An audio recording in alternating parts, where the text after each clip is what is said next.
Shalom and welcome to 2 minutes of Torah. This year's entitled Parshat Mikaitz Was, Yosaif's industriousness. In the beginning of this week's Parsha, he goes ahead, meets with Pharoh. He says the dream over, and he says that you should appoint an avon v'chacham. He wasn't asked his advice on what to do. He just has to interpret the dreams. Why does he go ahead and say that? So Ramban says it's very simple.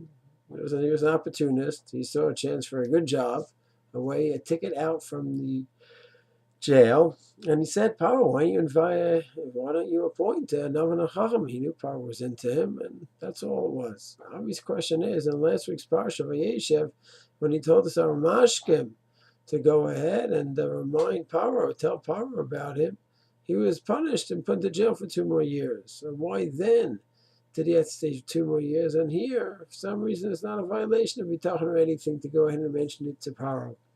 Michtav Maieliyahu has a very beautiful answer, and I thank Dov Frolich for pointing this out. The source in Chilek Dal Michtav Maieliyahu, page 30, he writes that there's a very big difference.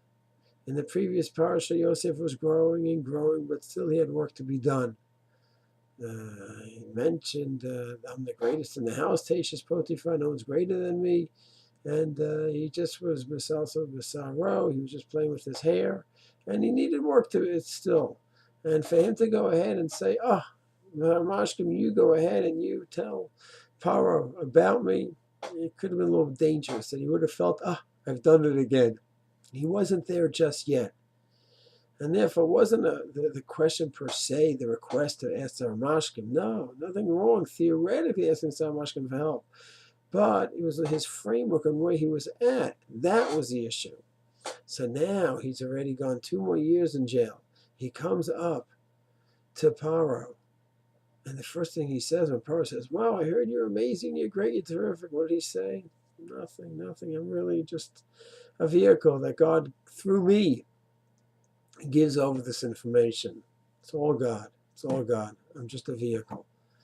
So there, once he's on that level, that he understands the full perspective, he has such humility, and he's really worked through any little fault that he had. He just has just tremendous growth, Yosaif, through year after year, trial and tribulation, one challenge after another. He's finally made it. And with this humility, when he says, hey, I think you should appoint me, it was with total humility. There was no arrogance involved. He understood God's role in this whole project. And now, with this humility, he is ready to ask to be king. He's ready to be appointed king.